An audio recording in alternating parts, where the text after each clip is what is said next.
pessoal, tudo bem? Eu tô fazendo esse vídeo porque há 2 semanas atrás eu tomei uma decisão que eu realmente não esperava ter que tomar, não na altura do campeonato, mas eu resolvi trazer esse assunto aqui pra todo mundo porque essa minha decisão, ela foi levada por um motivo pouco divulgado, pouco conhecido. Por esse motivo, eu resolvi dividir com vocês o momento que eu tô passando, que é o desmame guiado por mim. Esse desmame, ele não vai acontecer porque a Isabela vai fazer 2 anos e porque ela já tá grande. A sociedade, ela é muito ambígua, né? A galera, metade critica que você tem que parar de amamentar porque a criança tá grande, porque a criança tá viciada no seu peito, porque é feio. E a outra metade defende que você tem que amamentar eternamente, acima de qualquer coisa, porque é o ato mais lindo e sublime de amor do mundo. Só que existe várias situações no meio do caminho, existem mulheres e mulheres, existem o nosso sentimento como mulher, nosso corpo, e tudo isso tem que ser levado em consideração. Eu descobri que eu venho sofrendo com a perturbação da amamentação. Isso é um assunto pouquíssimo discutido, muita gente nunca nem ouviu falar sobre isso. Outras mães podem estar passando por isso e não sabem o que é. De forma resumida, pra quem acompanhou a amamentação da Bela, sabe que desde o comecinho foi difícil, como 99,9% das mulheres, não é fácil, começo de amamentação, mas nós conseguimos e estamos aí há praticamente 2 anos em amamentação de livre demanda, que foi muito tranquilo, foi muito maravilhoso. Eu amei amamentar e eu não tinha a menor pretensão de desmamar, porque ela mesma foi desmamando aos poucos, ela foi diminuindo as mamadas conforme ela foi crescendo e ficou até hoje só com a mamada da noite antes de dormir. Eu queria que ela fizesse a escolha de deixar de mamar como ela fez de todas as outras mamadas, mas desde novembro, mais ou menos, finalzinho de novembro, começo de dezembro, eu comecei a sofrer com essa perturbação da amamentação sem saber que era isso, mas como quem me conhece sabe que eu sou super curiosa, eu vou atrás, eu pesquiso, eu quero entender, eu quero saber, e acabei descobrindo que o que eu estava enfrentando era uma perturbação da amamentação. Pra quem não sabe, essa perturbação da amamentação são sentimentos muito, muito ruins, pensamentos muito, muito ruins que a mãe tem somente nos momentos da mamada, só enquanto a amamentação está acontecendo. Esses pensamentos, eles são extravasados de forma muito abrupta, muito brusca. A gente tem um desejo intenso de tirar a criança do peito de forma brusca. Você quer interromper a mamada a qualquer custo, ou você acaba se mordendo, porque é muito, muito agoniante, e muitos pensamentos ruins, até uma sensação de invasão, uma sensação até mesmo de um assédio com o seu próprio corpo, como se alguém que você não conhecesse, um estranho, estivesse tocando o seu corpo. Imagina um estranho pegando no seu peito. Dá um asco, dá uma aflição muito grande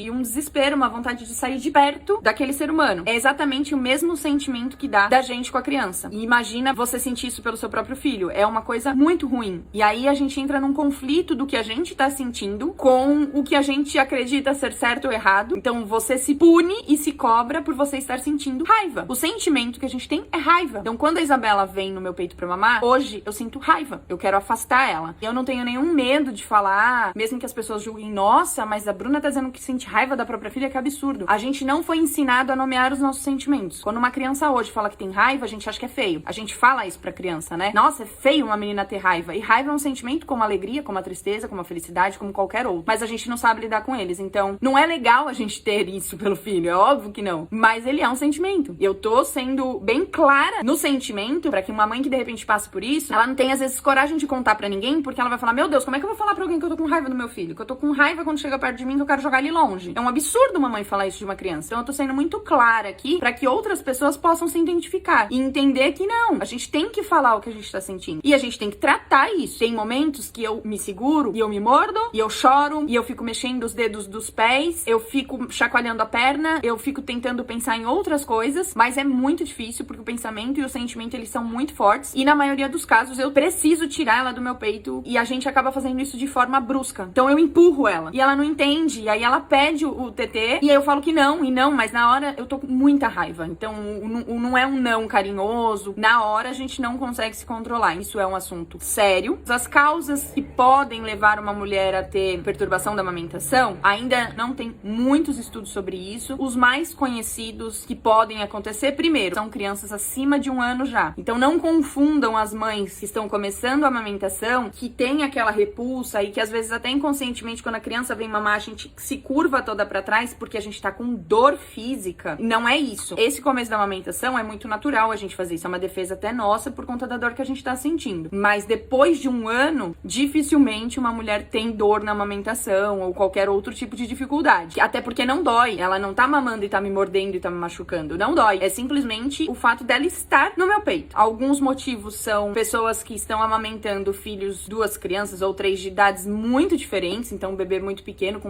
uma criança já grande. Pessoas que estão gestantes e estão em lactogestação. Isso também pode acontecer em alguns casos. Podem ser períodos, podem ser mamadas esporádicas e não em todas as mamadas, mas pode acontecer. Ou motivo de estresse. Quando a mãe ela tá passando por um momento de estresse, os hormônios produzidos no corpo acabam causando isso. Sobre possibilidades de você passar por isso, existem. Você pode procurar ajuda de um terapeuta. O autocuidado, eles aconselham que a mãe tenha um momento de autocuidado, dividir turnos. Dividir turnos, gente, não é você deixar a criança com alguém por 5 minutos pra você tomar um banho. Não é você deixar a criança com alguém pra você ir no banheiro sozinha. Não, é dividir turno, é passar às vezes 5, 6, 7 horas com alguém pra que a mãe consiga descansar de fato, fazer alguma coisa pra ela, nem que seja dormir. Caso isso não passe, ela opta pelo desmame porque passa a ser um momento realmente muito sofrido. Quando a mulher passa por uma perturbação da amamentação, ela não tá desmamando porque, porque deu já, né? Ela já tá grande, eu já não aguento mais, pra mim já deu, não faz mais sentido amamentar. Não é, a gente continua querendo amamentar, a gente tá fazendo algo contra a nossa vontade, então tem um conflito interno grande. Quando a gente entra nesse momento do desmame guiado por nós, mas contra a nossa vontade, passe pelo processo você sozinha, pra que depois você comece de fato a guiar esse desmame de forma tranquila. A criança, quando ela entra, qualquer processo que seja guiado pelo adulto, ela precisa ser guiada por alguém que tenha confiança no processo. Você não entra no carro de alguém que não sabe dirigir, ou que não sabe o caminho e fala, eu vou te levar ali. A pessoa não sabe o caminho, ela tá entrando errado, você fica como? Tá vontade de descer do carro e ir andando, porque você não sabe nem onde a pessoa vai te levar. Você não sente confiança. A criança é a mesma coisa. Com relação ao que eu estou fazendo, primeiro, eu relutava muito quando eu pensava de repente desmamar. Poxa, mas eu não quero, é uma mamada. E eu segurei, a gente tá aí há quase 5 meses, mas chegou o momento que eu falei, poxa, acho que eu vou tentar. E aí, comecei a ler sobre o desmame, guiado. No meu caso é um pouquinho diferente, porque a maioria das orientações pra guiar um desmame de forma mais gentil possível é você ir diminuindo o número de mamadas, ir diminuindo o tempo da mamada, conversando com a criança e distraindo ela com outras coisas. E no meu caso é somente uma mamada no dia, à noite, antes de dormir. Eu não tenho mais o que limitar. É da mamada pro nada. Eu não tenho um meio caminho aí pra seguir. Mas o que eu tenho feito é conversar com ela bastante. Eu decidi comprar um livro super recomendado pra quem vai começar um desmame, que é o Tchau TT. Aqui, ó.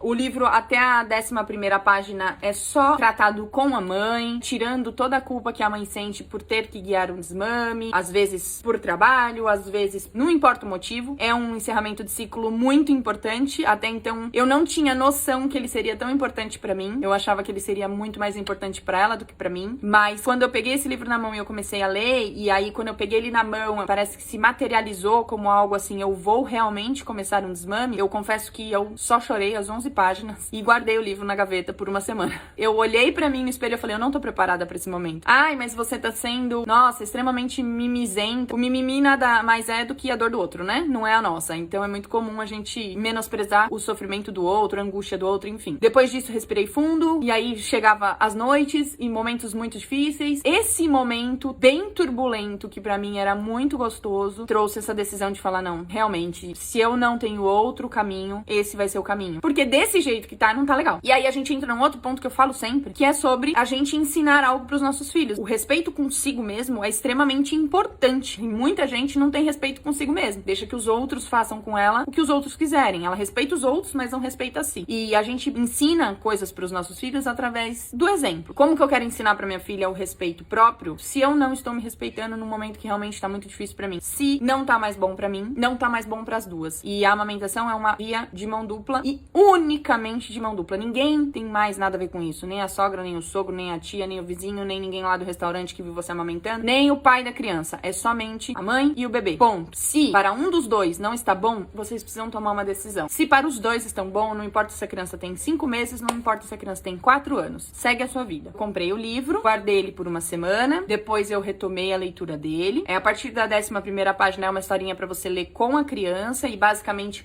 mostra a criança bebezinho mamando, Ricardo conta que ele mamava sempre, conta que ele foi crescendo, é uma história dele mesmo contando, e ele foi crescendo e foi aprendendo outras coisas e foi precisando cada vez menos do TT da mamãe, até o momento que ele deu tchau pro TT, porque ele cresceu e entendeu que o vínculo com a mãe poderia se dar de outras formas e não só com o TT. E eu tenho lido esse livro com a Isabela todos os dias, há 2 semanas. Eles também indicam para que você coloque uma data limite, estipule um prazo, não comece assim, eu pego esse livro hoje, amanhã eu já não amamento mais. Estipule um prazo e vá conversando com a criança durante esse período para que ela entenda esse processo aos poucos. Ela só tem 1 ano e 11 meses, vai fazer 2, ela ainda não tem total noção de que quando ela fizer 2 anos ela não vai mais ter o TT dela. Mas ela repete muito essa história comigo. Isso tende a ajudar nesse processo. Eu repito isso, a Baby quando fizer 2 anos já vai crescer um pouco mais e não vai mais precisar do TT. E ela tem repetido isso. Sei que quando chegar lá no dia 25 de março, vou passar o dia 25 como o último TT de nós duas. Desculpa, eu vou passar o dia 25 como nosso último TT e depois eu vou continuar afirmando pra ela o que eu venho fazendo há 2 semanas. Que a Baby cresceu e que a Baby não precisa mais do TT. Eu optei por não mentir pra ela nesse processo,